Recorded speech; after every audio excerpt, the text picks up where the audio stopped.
off so well. And so he's a visionary.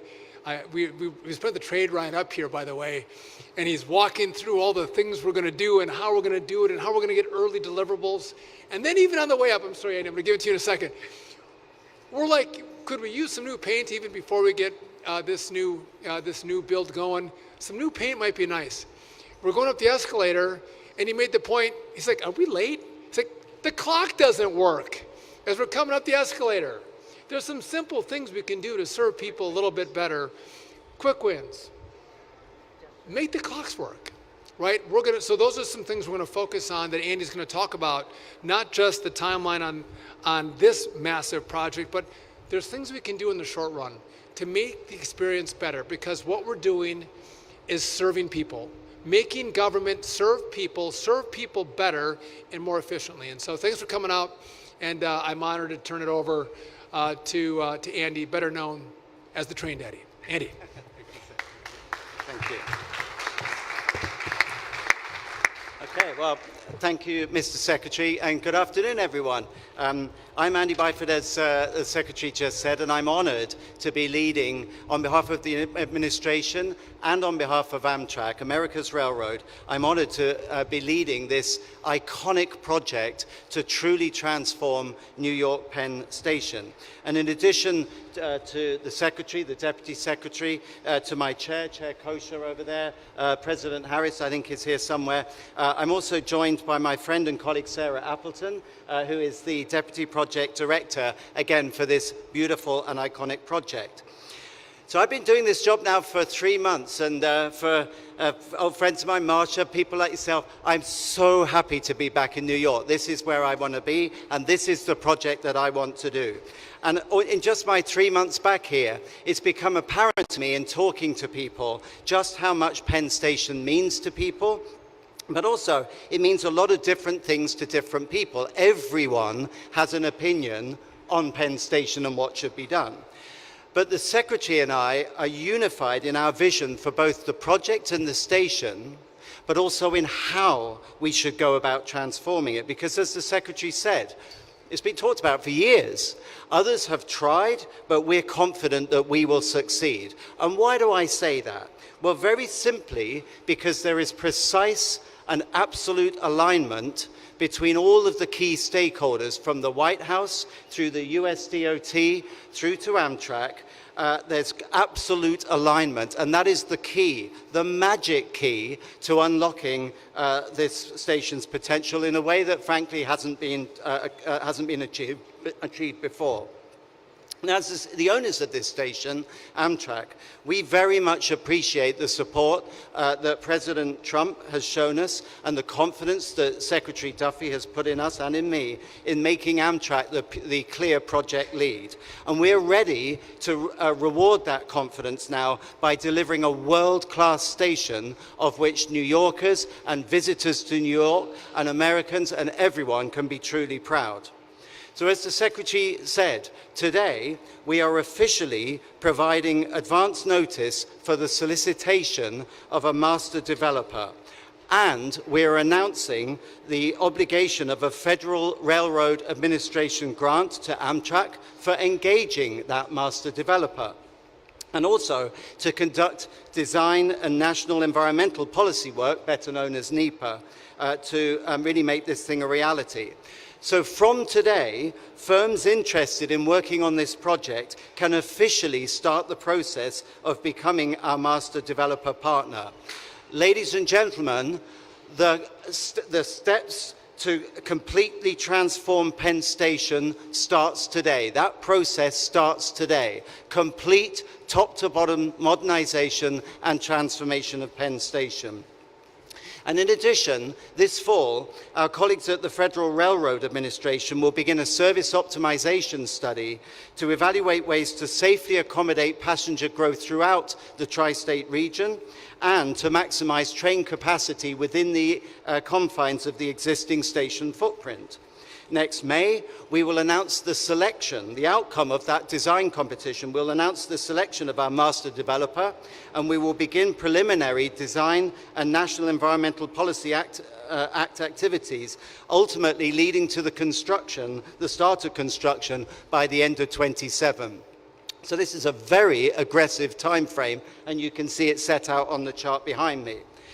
Now let me be clear, because a lot of people have already asked me about the nature of the competition that we're going to run. So let me be clear on this. We're going to evaluate everything. It will be an open and fair competition with no preconceived notions of the outcome, but it will be conducted to a very aggressive timeline in order to hit that spade in the ground date of the end of 2027. Now, everyone likes to talk about the design of the new station, and that's the fun part. I like that fun, right? Looking at the renderings, figuring out what the station might look like in the future. But the transformation of Penn Station must be much more than bricks and mortar. It must be about making the station operationally sound, safe, clean, and easy to navigate. And I want in the future this station to ooze excellence in every form. I want every interaction with customers to be consistently excellent. Every single aspect, including, Mr. Secretary, making sure that the clocks work. We will ultimately select and implement the safest, most efficient and timely proposal that makes the best use of customer and taxpayer dollars. And we've already made great progress over the past few months, and we're determined to complete this work on an expedited schedule. So in just the last 3 months, we've been looking to hire a public-private partnership or P3 legal advisor. We've done that, Sarah, right? Check, already done. We have a legal advisor on board. We're now looking to bring on a P3 financial advisor. That process has started. We're about to make that appointment. And we've already started a third process to bring on board a P3 project management and construction manager partner. In other words, we're putting together the A-team that is needed to effect this massive and total transformation of this station. Now, 2 years, end of 27, that might seem like a long way away, but trust me, having done this thing in a few locations around the world, for a project of this complexity and magnitude, it's just round the corner. And it's really important because New York's Penn Station is actually our #1 station in our national network of over 500 stations. We had over 12 million guests here last year. So literally, we can't wait any longer. Enough talking.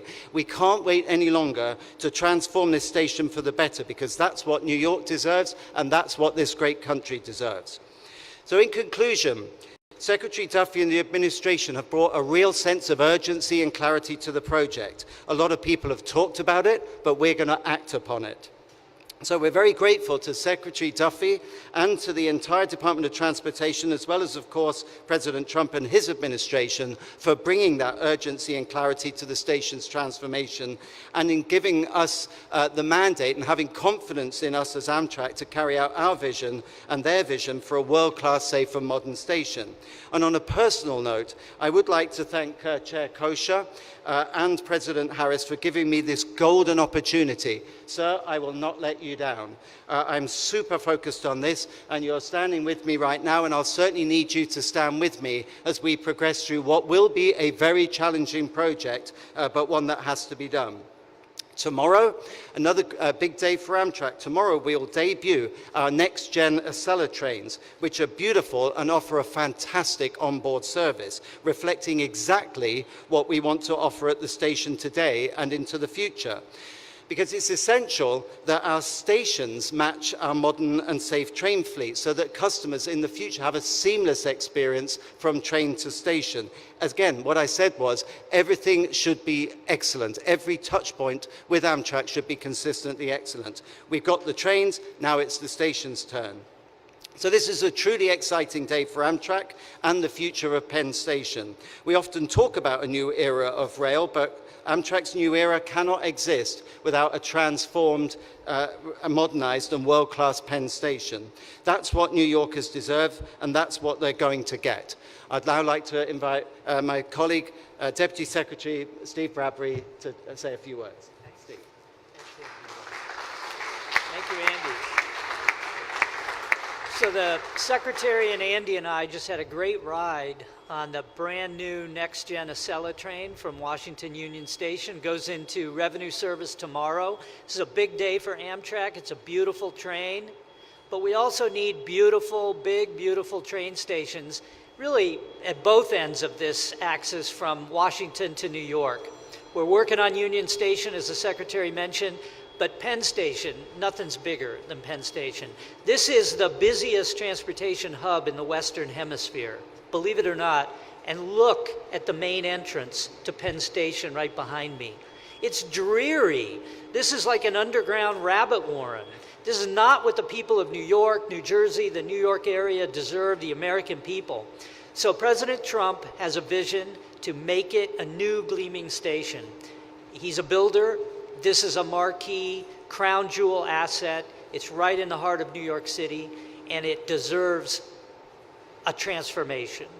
Andy Byford is exactly the right person to do it. He's done it in London. He's done it here in New York previously. He's done it in Toronto. We knew we had the best when we picked Andy to take over this project for Amtrak. And what we want is an open, airy, bright station with open concourses. As Andy said, I love the phrase, oozing excellence. That's what America deserves. That's what the people of New York deserve.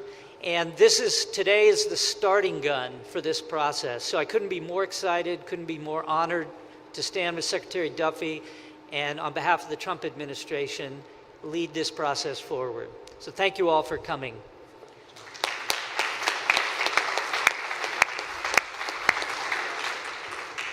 We're happy to take a couple of your questions if you have any. Yes.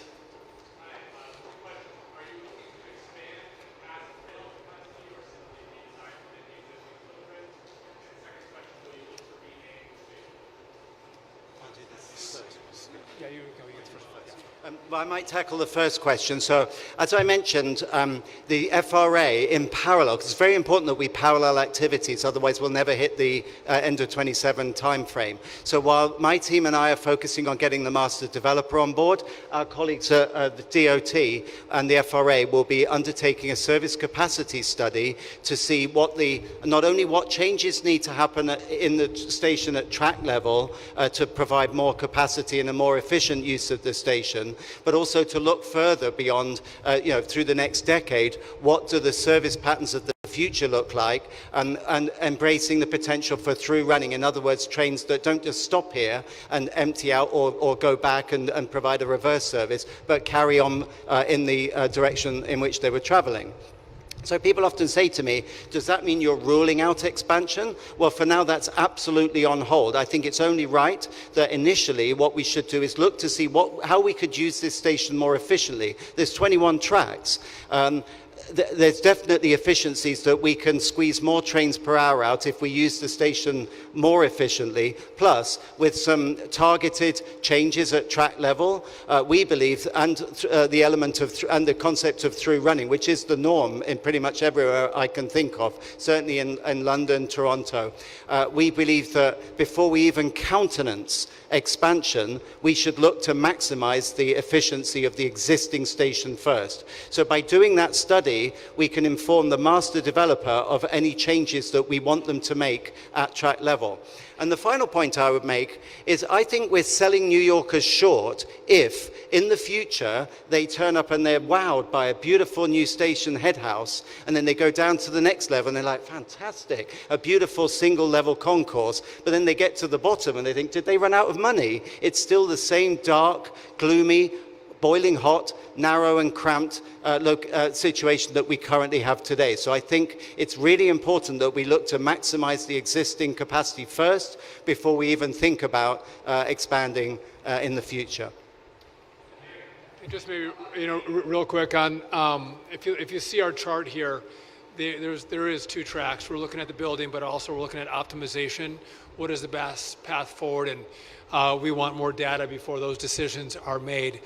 And again, we're not here to announce a name change. We're here to announce a great project and a great build. I imagine you're asking, is this going to be Trump Station? I think that has a nice ring to it, but listen, we're all working on building this project and getting it done. And if you want to have a conversation about name changes, that's a conversation that could happen at some other point. We want to get this build off the ground and get this moving for New York. Yes.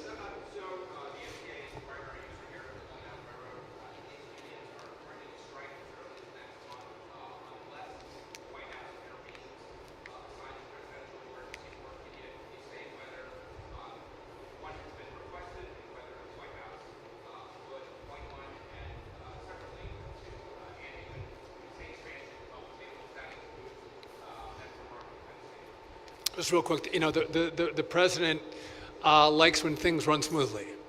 He doesn't want things to be shut down. He likes, as you even see with Ukraine and Russia. I think if you look at the number of wars he's stopped, whether it's Pakistan and India, he has this unique ability to bring people together.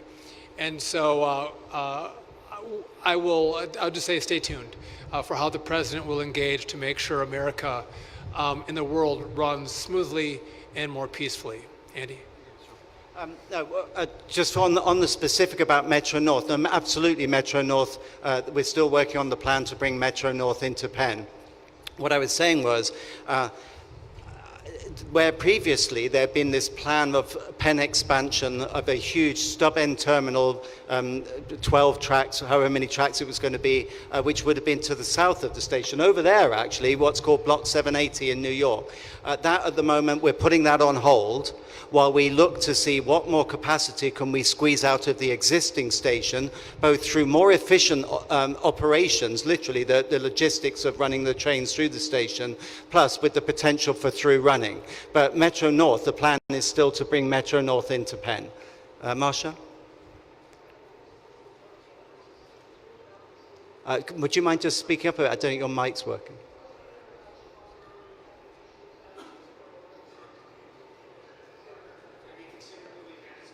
Oh. The competition we're going to run will not specify whether Madison Square Gardens stays in place or whether it moves. I would rather run an open competition. The whole point of this competition is it's a P3 competition. Let's see what people's ideas are. I'm aware of a number of ideas already. Some are predicated on the garden staying put. Some are predicated on the garden moving. I'm not going to opine on that. I would rather we see what ideas are out there, and then we'll deal with that at a later date. During the competition, though, we will evaluate the various proposals against a series of criteria. And obviously, whether the garden moves or stays put will be decided over time, and we'll take a look at what the pros and cons of that are and what implications there are for cost and for time frame. So starting as of now, we're making no assumptions on that. So.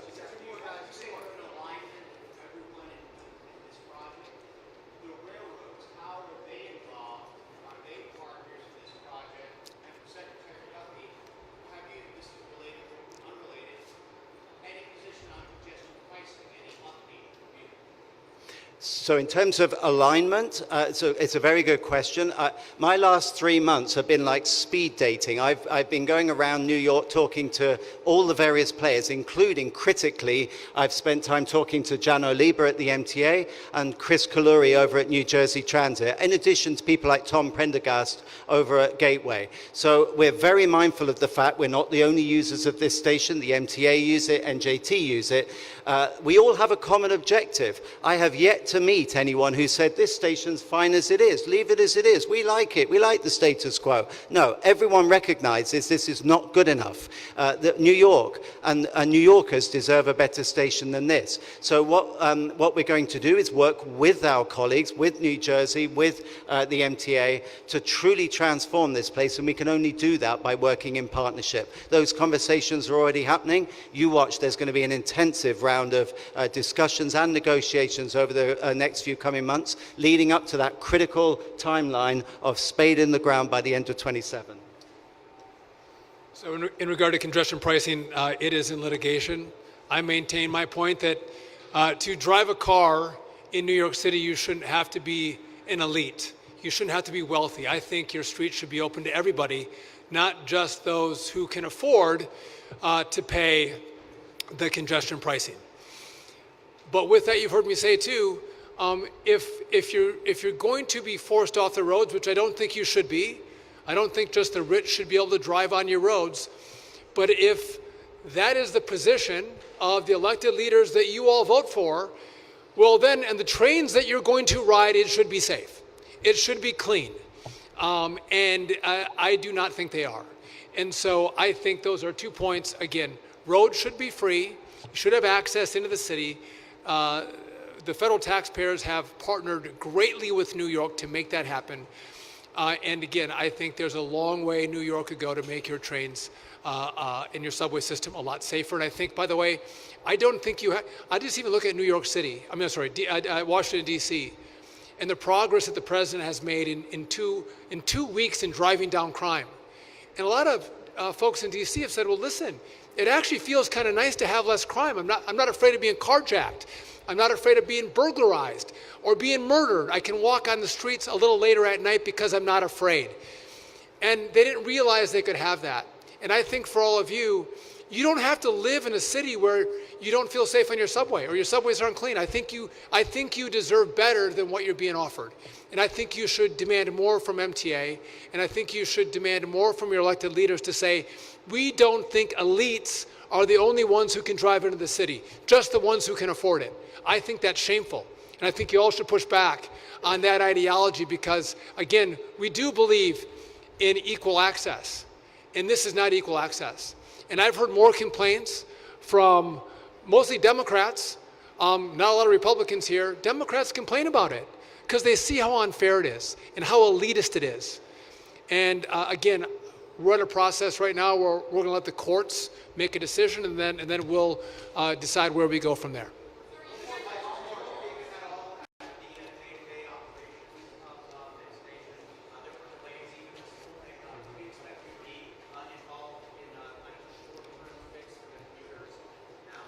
Well, as the Secretary alluded, I'm very interested in quick wins. It's an expression I've used at the TTC at New York City Transit. I'm always on the lookout for things where we can effect immediate improvements. So we do have a very good operational team. I'm not going to interfere with the operational teams, but I'm certainly not going to be a passive observer in that either.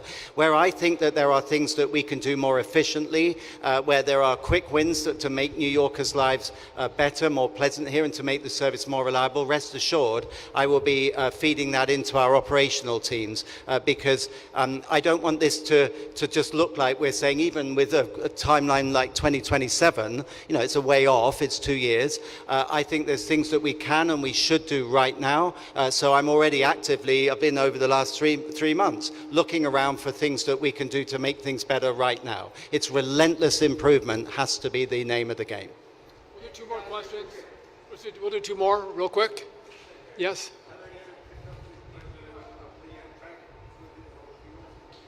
I can't. All right, anybody else over here? Yes. I'll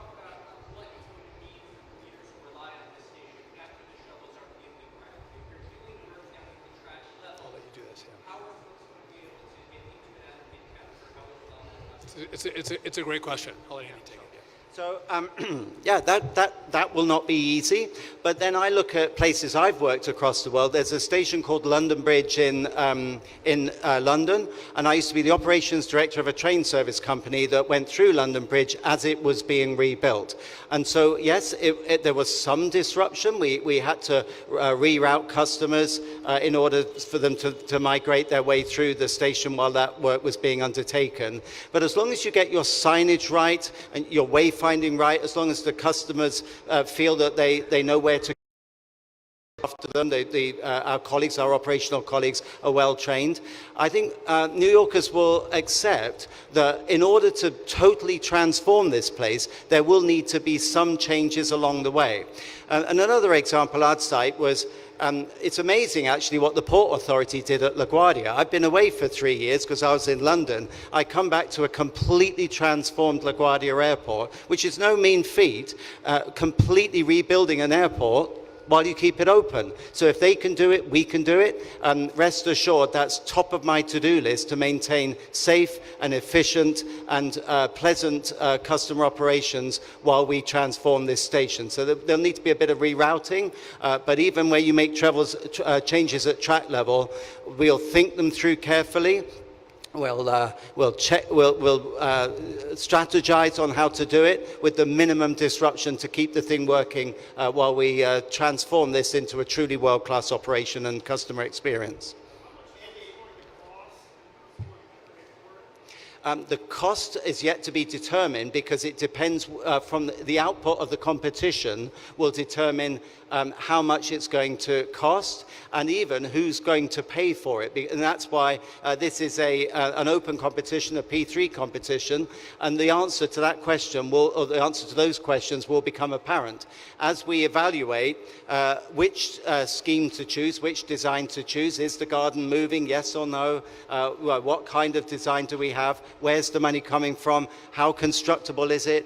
How long is it going to take? What does it look like at the end of it? All that will become apparent. That's the whole purpose of having this competition. So the competition, which you'll see on the timeline behind me, that kicks off in earnest. It starts today in that we're inviting people to get ready, but the competition starts in October and concludes in May. And we will evaluate against a series of criteria, and at that point it will become apparent which is the preferred recommended option that I'll recommend to my chairman, and that will determine how much it costs and where's the money coming from. Just, real quick, Andy may be available for a little bit after, but we do want to minimize disruptions. But any of you who have driven on roadways where we're doing road construction, there is some disruption. We try to minimize it. There will be disruption here like you will with road construction, but we are going to work to minimize it and make this as seamless as possible. And I know that Andy cares deeply about this. I want to thank you all for coming out. And I want to reiterate the takeaway is that we care about New York City. We care about your infrastructure. We care about how you travel. We care about your safety. The president cares. And if we didn't, we wouldn't be here. This project is not the easiest of projects to undertake. This is a complicated project, which is probably why there's been a lot of conversation about it, a lot of drawings about it, but nothing has ever happened because it's hard. And this administration is not afraid of taking on hard projects because we think you deserve us taking on those projects so you have a better city to live in. And that's why we're here. That's why we're engaging, not just with Penn Station or Union Station, but air traffic control. And across this administration, we're not afraid to change people's lives for the better because we're going to fix complicated problems and make those solutions serve the American people, and on this project, New Yorkers, way better. Thank you for coming out, and I'll look forward to keeping you all posted as the project moves forward. And again, I couldn't be prouder of Andy. Gratefully said yes, and again, I think he has the confidence of this city that we have the right guy in the job to deliver for your city. Thank you very much.